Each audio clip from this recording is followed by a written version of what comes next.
નમસ્કાર મિત્રો, અમારા વિડીયોમાં આપ સૌનું હાર્દિક સ્વાગત છે. મિત્રો, આજે આપણે વાત કરવાના છીએ રાજકોટ જિલ્લાના નાના ગામમાં રહેતો જયદીપ.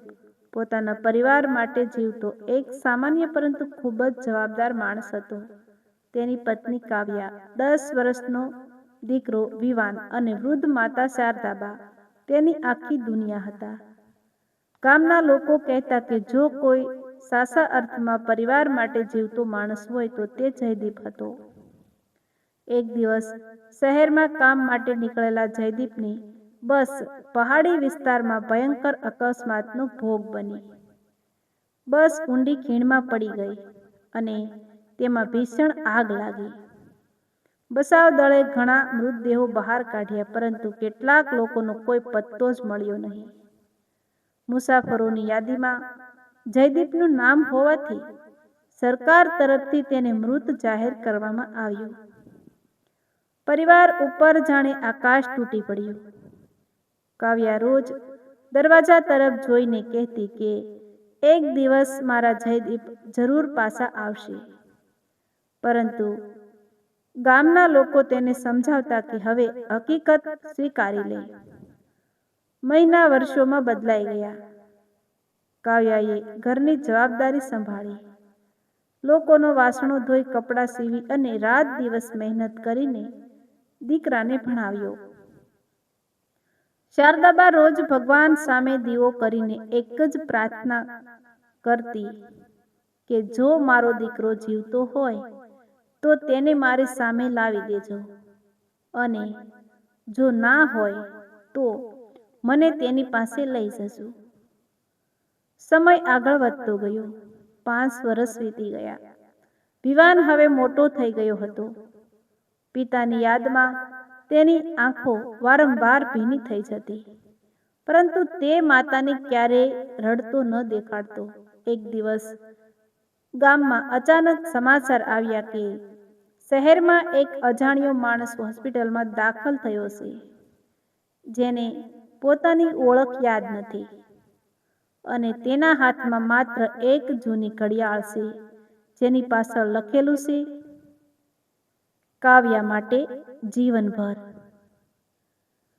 આ સમાચાર સાંભળીને કોઈએ ખાસ ધ્યાન આપ્યું નહીં, કારણ કે આવા ઘણા બનાવો બનતા હતા, પરંતુ કિસ્મત કંઈક અલગ જ લખી રહી હતી. હોસ્પિટલમાં પડેલો તે માણસ ખરેખર જયદીપ હતો. અકસ્માત વખતે ગંભીર ઈજા થતા તે ખીણની નીચે વહેતી નદીમાં તણાઈ ગયો હતો. નજીકના આદિવાસીઓએ તેને બચાવ્યો, પરંતુ માથામાં ભારે ઈજા થતા તેની યાદશક્તિ સંપૂર્ણ રીતે જતી રહી. વર્ષો સુધી તે તેમની સાથે રહ્યો, ખેતરમાં કામ કરતો રહ્યો અને પોતાનું નામ પણ ભૂલી ગયો. બધા તેને જીવન કહીને બોલાવતા. એક દિવસ ખેતરમાં કામ કરતી વખતે તેને જૂની યાદોના ટુકડા દેખાવા લાગ્યા. આગ, બસ, એક નાનું બાળક પપ્પા કહીને બોલાવે છે, અને એક સ્ત્રીના હાથમાં લીલી સુડીઓ. તે ગભરાઈ ગયો. પછી અચાનક બેભાન થઈ ગયો અને હોસ્પિટલમાં દાખલ થયો. ત્યાં ડોક્ટરે તેની ઘડિયાળ જોઈ અને સમજ્યું કે કદાચ આ માણસની પાછળ કોઈ પરિવાર હશે. બીજી તરફ કાવ્યા હજુ પણ દર વર્ષે જયદીપના જન્મદિવસે તેની મનપસંદ ખીર બનાવતી અને ખાલી થાળી મૂકી દેતી. વિવાન હવે કોલેજમાં ભણતો હતો અને મનમાં એક જ વચન લીધું હતું કે એક દિવસ પોતાના પિતાનું સપનું પૂરું કરશે. પરંતુ તેને ખબર નહોતી કે તેનો પિતા હજુ જીવતો છે અને માત્ર થોડા કિલોમીટર દૂર પોતાની ઓળખ શોધી રહ્યો છે. હોસ્પિટલમાં દાખલ થયેલા જયદીપની તબિયત ધીમે ધીમે સુધરવા લાગી, પરંતુ યાદશક્તિ હજુ પણ સંપૂર્ણ રીતે પાછી આવી નહોતી. ડોક્ટરો તેને જૂની વાતો યાદ કરાવવાનો પ્રયાસ કરતા. ક્યારેક તેને બસમાં આગ લગાવવાનું દ્રશ્ય દેખાતું, ક્યારેક એક નાનો દીકરો પપ્પા પપ્પા કહીને દોડતો દોડતો તો ક્યારેક લીલી સાડીમાં ઊભેલી એક સ્ત્રીની આંખોમાંથી વહેતા આંસુ દેખાતા. પરંતુ તે કોણ હતા તે તેને યાદ આવતું નહોતું. ડોક્ટરે તેની ઘડિયાળ ફરી ધ્યાનથી જોઈ. પાછળ કોતરાયેલા શબ્દો સ્પષ્ટ હતા, કાવ્યા માટે જીવનભર. હોસ્પિટલના સ્ટાફે વિચાર્યું કે કદાચ આજ એક એવી વસ્તુ છે જે તેને તેના પરિવાર સુધી પહોંચાડી શકે. બીજી તરફ કાવ્યા પોતાના જીવનના સંઘર્ષમાં હજુ પણ અડગ હતી. વર્ષો સુધી મહેનત કરીને તેણે વિવાનને સારી કોલેજમાં દાખલ કર્યો હતો. શારદાબાની તબિયત હવે ઘણી નબળી પડી ગઈ હતી. તેઓ વારંવાર કહેતા, મારા જયદીપને એક વાર જોઈ લઉં, પછી ભગવાન મને બોલાવી લે. કાવ્યાની આંખોમાં આંસુ આવી જતા, પરંતુ તે માતાને હિંમત આપતી. ગામમાં હવે મોટા ભાગના લોકો માની ચૂક્યા હતા કે જયદીપ આ દુનિયામાં નથી, પરંતુ કાવ્યાએ ક્યારેય તેની તસવીર દિવાલ પરથી ઉતારી નહોતી. દર સવાર તે તસવીર સામે દીવો કરતી અને કહેતી, જો તું ક્યાંક જીવતો હશે તો ભગવાન તને મારી પાસે જરૂર લાવશે. એ જ સમયે હોસ્પિટલમાં એક દિવસ અચાનક ટીવી પર રાજકોટ જિલ્લાના સમાચાર ચાલી રહ્યા હતા. તેમાં ગામના વિકાસ અંગેનો કાર્યક્રમ બતાવવામાં આવી રહ્યો હતો. કેમેરો ગામના ચોકમાં ફર્યો અને એક ક્ષણ માટે જયદીપના પોતાના ઘરની બહારનું દ્રશ્ય દેખાયું. ઘરની દિવાલ પર લખેલું નામ જયદીપ નિવાસ જોઈને તેના શરીરમાં જાણે વીજળી દોડી ગઈ. તેનું માથું જોરથી દુખવા લાગ્યું. આંખો સામે અકસ્માતનો આખો દિવસ ફરી જીવંત થઈ ગયો. બસ, આગ, ધુમાડો, નદીમાં પડતો પોતાનો શરીર, પછી અંધકાર અને પછી કાવ્યાનો ચહેરો. તે જોરથી બૂમ પાડી ઉઠ્યો, કાવ્યા! વિવાન! માં! ડોક્ટરો દોડી આવ્યા. થોડા સમય પછી તે શાંત થયો. તેની આંખોમાંથી સતત આંસુ વહેતા હતા. તેણે ધીમા અવાજે કહ્યું, મારું નામ જયદીપ છે. હું જીવતો છું. મારો પરિવાર મારી રાહ જોઈ રહ્યો છે. ડોક્ટરો માટે આ ક્ષણ આશ્ચર્યજનક હતી. વર્ષો પછી તેની યાદશક્તિ લગભગ સંપૂર્ણ રીતે પાછી આવી ગઈ હતી. પરંતુ બીજી ક્ષણે જયદીપના મનમાં એક ભય જન્મ્યો. 5 વર્ષ થઈ ગયા હતા. શું કાવ્યાએ હવે નવી જિંદગી શરૂ કરી હશે? શું તેનો દીકરો તેને ઓળખશે? શું તેની માતા હજુ જીવતી હશે? આ પ્રશ્નોએ તેને અંદરથી હસમસાવી નાખ્યો. તેમ છતાં તેણે નક્કી કર્યું કે જે કંઈ પણ હશે તેનો સામનો કરશે. બીજા જ દિવસે હોસ્પિટલમાંથી રજા લઈને તેણે પોતાના ગામ તરફ જવાનું નક્કી કર્યું. બસમાં બેઠેલો જયદીપ આખો રસ્તો ધ્રુજતો રહ્યો. દરેક કિલોમીટર સાથે તેનું હૃદય વધુ જોરથી ધબકતું હતું. તેને ખબર નહોતી કે ઘરના દરવાજા સામે ઊભો રહેશે ત્યારે તેની જિંદગીની સૌથી મોટી પરીક્ષા તેની રાહ જોઈ રહી હશે. જયદીપ બસમાંથી ગામના સ્ટેશન પર ઉતર્યો ત્યારે સાંજ પડી રહી હતી. 5 વર્ષ પછી પોતાના ગામની માટી પર પગ મૂકતા જ તેની આંખોમાંથી આંસુ વહેવા લાગ્યા.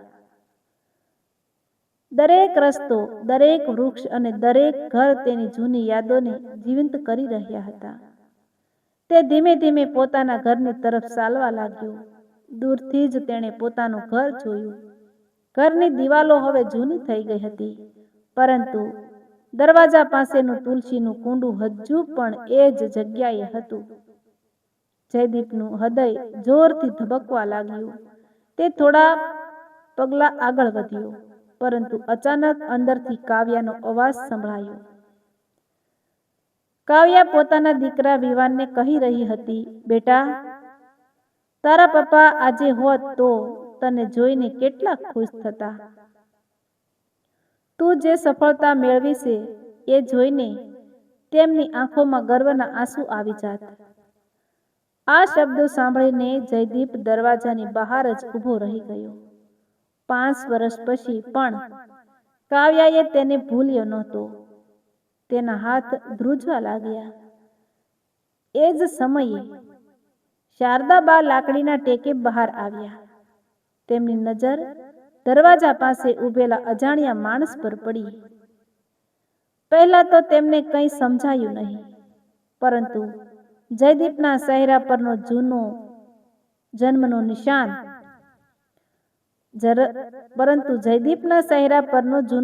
નિશાન જોઈને તેઓ ધ્રુજી ઉઠ્યા. તેમના હોઠ પરથી ધીમો અવાજ નીકળ્યો, જયદીપ. જયદીપ તરત જ માતાના પગમાં પડી ગયો. માં, હું આવી ગયો. શારદાબા એક ક્ષણ માટે સ્થિર થઈ ગયા અને પછી પોતાના દીકરાને ભેટી પડ્યા. તેમના રડવાના અવાજથી કાવ્યા અને વિવાન દોડી બહાર આવ્યા. કાવ્યાએ દરવાજા પાસે ઊભેલા માણસને જોયો. ચહેરો બદલાઈ ગયો હતો. દાઢી વધી ગઈ હતી. શરીર નબળું થઈ ગયું હતું, પરંતુ આંખો એ જ હતી. તે એક ક્ષણ માટે પથ્થર જેવી બની ગઈ. તેના હાથમાંથી પાણીનો ગ્લાસ નીચે પડી ગયો. જયદીપ. તેના મોઢેથી માત્ર એક જ શબ્દ નીકળ્યો. જયદીપ ધીમે ધીમે તેની સામે આવ્યો. કાવ્યા, મને માફ કરી દે. હું પાછો આવવા માંગતો હતો, પરંતુ મને કશું યાદ નહોતું. આ સાંભળતા જ કાવ્યા દોડી આવી અને વર્ષોનું દુઃખ, રાહ અને પ્રેમ એક જ ક્ષણે આંસુ બનીને વહેવા લાગ્યા. બંને એકબીજાને ભેટીને ખૂબ રડ્યા. પરંતુ સૌથી મોટો આઘાત હજુ બાકી હતો. વિવાન થોડા અંતરે ઊભો હતો. જ્યારે તેના પિતા ગાયબ થયા ત્યારે તે માત્ર 10 વર્ષનો હતો. હવે તે યુવાન બની ગયો હતો. તે જયદીપને જોતો રહ્યો, પરંતુ આગળ આવ્યો નહીં. તેની આંખોમાં આંસુ હતા, પરંતુ મનમાં હજારો પ્રશ્ન હતા. જો તમે મારા પપ્પા હતા તો 5 વર્ષ સુધી આવ્યા કેમ નહીં? અમે કેટલું સહન કર્યું એ ખબર છે તમને? વિવાનના આ શબ્દો સાંભળીને જયદીપનું હૃદય તૂટી ગયું. તેણે ધીમા અવાજે કહ્યું, બેટા, હું જીવતો હતો, પણ મને ખબર જ નહોતી કે હું કોણ છું. ભગવાને આજે મને તમારી પાસે પાછો મોકલ્યો છે. જો તું મને માફ નહીં કરે તો પણ હું તારી સામે કોઈ ફરિયાદ નહીં કરું. વિવાનની આંખોમાંથી આંસુ વહી રહ્યા હતા. એક તરફ વર્ષોનું દુઃખ હતું, બીજી તરફ સામે ઊભેલો પોતાનો જીવતો પિતા. આખું ઘર શાંત થઈ ગયું. કોઈ બોલતું નહોતું. એ સાંજ તેમના જીવનની સૌથી ભાવુક સાંજ બની ગઈ. બીજા દિવસે સવારે આખું ગામ જયદીપને જોવા માટે તેના ઘરની બહાર એકઠું થઈ ગયું. 5 વર્ષ પહેલા જેને મૃત જાહેર કરવામાં આવ્યો હતો, તે આજે જીવતો પોતાના ઘરમાં બેઠો હતો. દરેક માણસ તેને પ્રશ્નો પૂછતા હતો અને જયદીપ શાંતિથી બધાને અકસ્માતથી લઈને પોતાની યાદશક્તિ ગુમાવવાની આખી ઘટના સમજાવી રહ્યો હતો. ગામના વૃદ્ધોએ ભગવાનનો ચમત્કાર કહીને તેની આંખોમાં આંસુ સાથે આશીર્વાદ આપ્યા. પરંતુ એ જ સમયે એક અજાણ્યો માણસ ઘરની બહાર ઊભો રહ્યો અને દૂરથી જયદીપને ધ્યાનથી જોતો રહ્યો. જયદીપની નજર તેના પર પડતા જ તેના મનમાં અકસ્માત પહેલાની કેટલીક ધૂંધળી યાદો ફરી જીવંત થઈ ગઈ. તેને યાદ આવ્યું કે અકસ્માત પહેલા બસમાં બેઠેલો એક માણસ વારંવાર ફોન પર કોઈને કહેતો હતો કે આજે કામ પૂરું થઈ જવું જોઈએ. જયદીપનું હૃદય જોરથી ધબકવા લાગ્યું. તેણે તરત જ એ અજાણ્યા માણસ તરફ જોયું, પરંતુ તે ભીડમાં ગાયબ થઈ ગયો. સાંજે જયદીપ પોતાના જૂના સામાનની પેટી ખોલી રહ્યો હતો ત્યારે તેને પોતાની ઓફિસની એક ફાઇલ મળી. તેમાં કેટલાક મહત્વના દસ્તાવેજો હતા. અકસ્માત પહેલા તે એક મોટી કંપનીમાં એકાઉન્ટ વિભાગમાં કામ કરતો હતો અને તેને કરોડો રૂપિયાના ગેરકાયદેસર વ્યવહારો વિશે પુરાવા મળ્યા હતા. તેણે તે પુરાવા સરકાર સુધી પહોંચાડવાનો નિર્ણય કર્યો હતો, પરંતુ એ જ દિવસે તેનો અકસ્માત થયો હતો. હવે તેના મનમાં શંકા ઊભી થઈ કે શું એ અકસ્માત ખરેખર અકસ્માત નહોતો? શું કોઈએ તેને હંમેશા માટે રસ્તામાંથી હટાવવાનો પ્રયાસ કર્યો હતો? તે રાત્રે જયદીપને ઊંઘ આવી નહીં. બીજી તરફ કાવ્યા વર્ષો પછી પોતાના પતિને મળીને ખુશ હતી, પરંતુ તેના ચહેરા પરનો ડર તે સમજી રહી હતી. તેણે ધીમેથી પૂછ્યું, શું વાત છે? તું કંઈક છુપાવી રહ્યો છે? જયદીપે આખી ફાઇલ તેની સામે મૂકી દીધી. કાવ્યા બધું વાંચીને ચોંકી ગઈ. બંનેએ નક્કી કર્યું કે સવાર થતાં જ પોલીસને આ માહિતી આપશે, પરંતુ તેમને ખબર નહોતી કે તેમની દરેક હકીકત પર કોઈની નજર હતી. મધરાતે ઘરની બહાર એક કાળી કાર આવીને ઊભી રહી. બે માણસો ધીમેથી નીચે ઉતર્યા અને બારીમાંથી અંદર જોવાનું શરૂ કર્યું. તેમના હાથમાં મોબાઈલ હતો અને તેઓ કોઈને કહી રહ્યા હતા, જયદીપ જીવતો પાછો આવી ગયો છે. જો આ પુરાવા પોલીસ સુધી પહોંચશે તો સાહેબ બચશે નહીં. આજે જ કંઈક કરવું પડશે. ઘરની અંદર બધા ઊંઘી રહ્યા હતા, પરંતુ શારદાબાની અચાનક આંખ ખુલી ગઈ. તેમણે બારી પાસે બે પડછાયા જોયા અને જોરથી બૂમ પાડી. બૂમ સાંભળતા જ બંને માણસો કારમાં બેસીને ભાગી ગયા. જયદીપ અને વિવાન દોડી બહાર આવ્યા, પરંતુ ત્યાં સુધી કાર અંધારામાં ગાયબ થઈ ચૂકી હતી. હવે જયદીપને સંપૂર્ણ વિશ્વાસ થઈ ગયો કે 5 વર્ષ પહેલા થયેલો અકસ્માત કોઈ સામાન્ય અકસ્માત નહોતો. કોઈ ખૂબ જ શક્તિશાળી વ્યક્તિ હજુ પણ તેને જીવતો જોવા માંગતી નહોતી, અને હવે તેના પરિવારનો જીવ પણ જોખમમાં હતો. કાવ્યાએ તરત જ કહ્યું, આ વાતને આપણે ડરવાના નથી.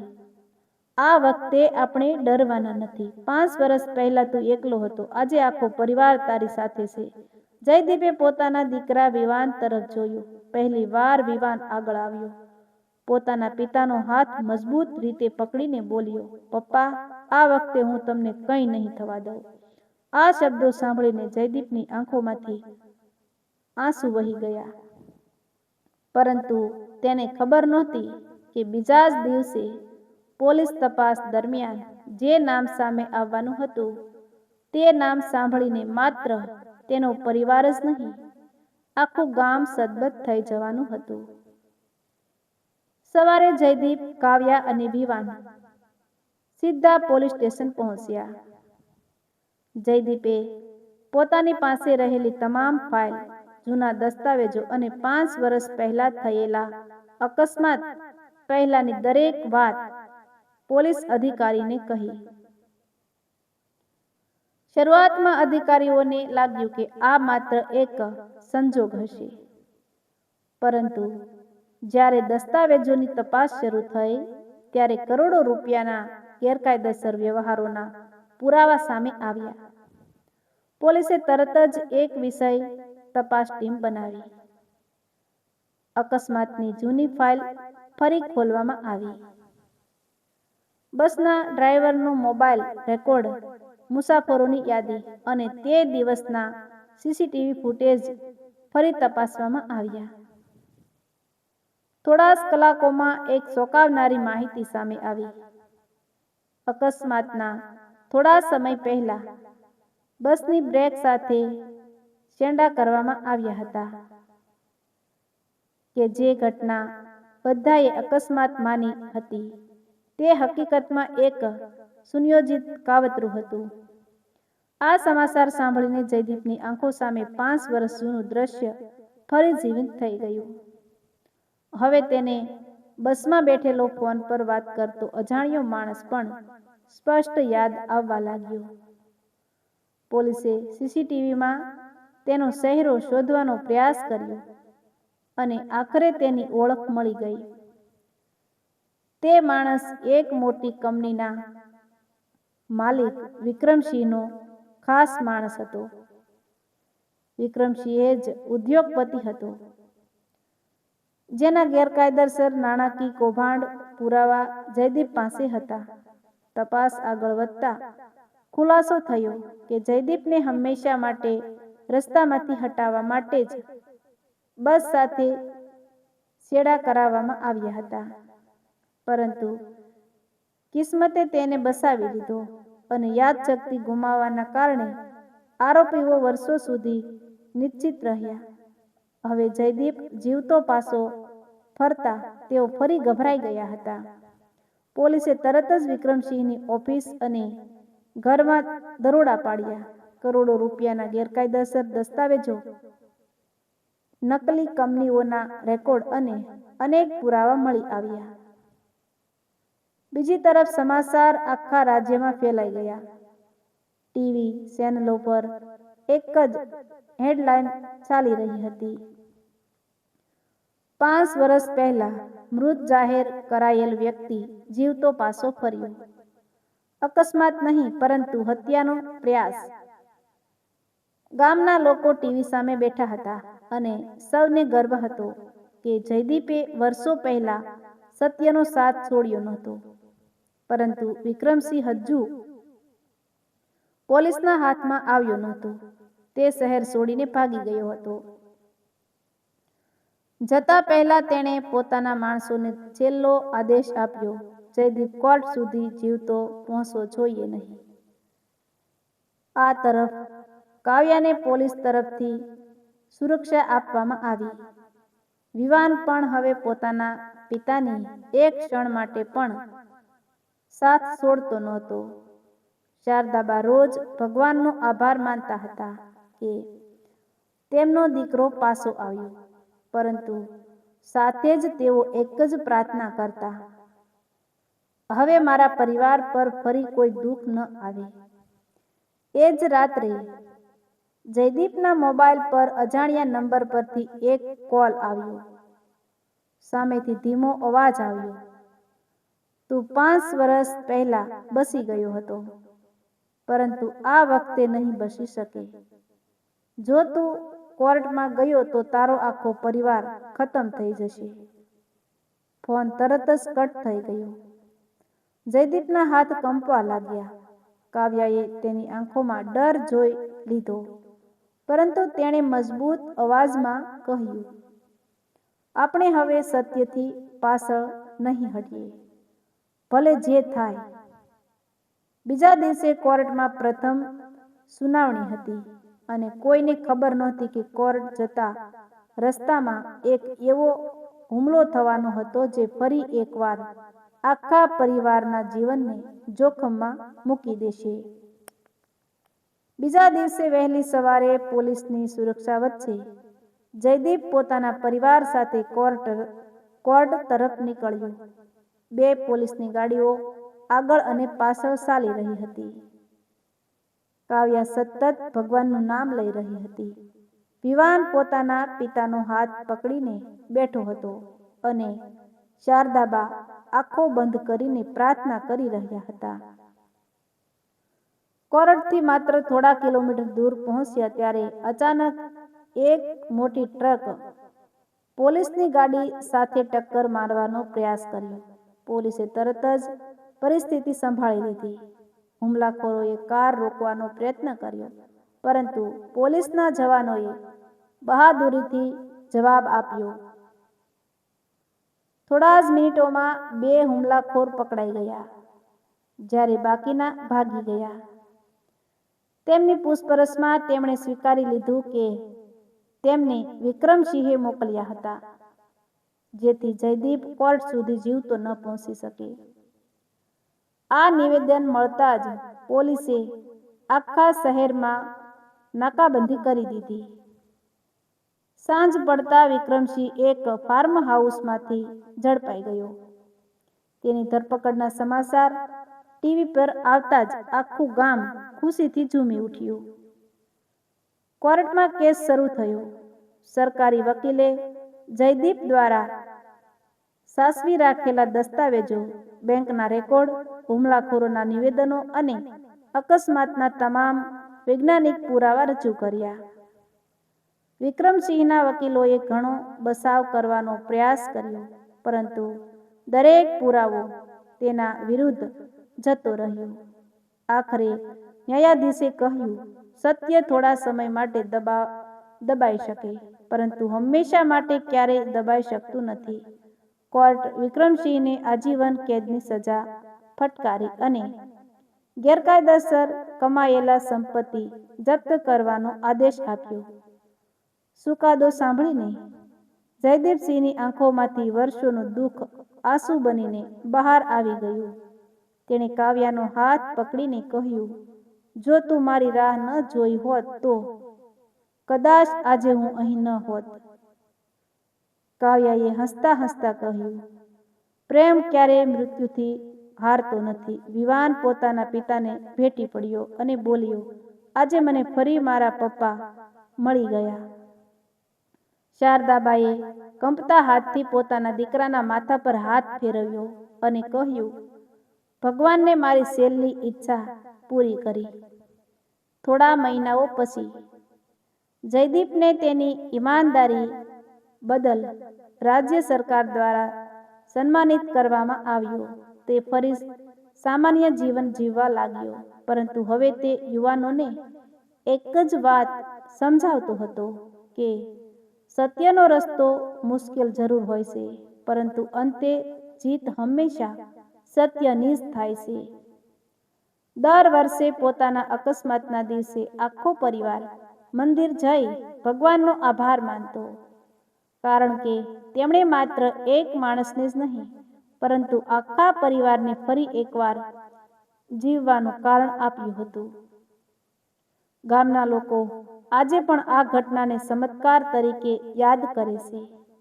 તેઓ પોતાના બાળકોને એક જ વાત કહે છે, જો પ્રેમ સાચો હોય, વિશ્વાસ અડગ હોય અને સત્યનો સાથ ક્યારેય છોડવામાં ન આવે તો વર્ષો પછી પણ પરિવાર ફરી એક થઈ શકે છે.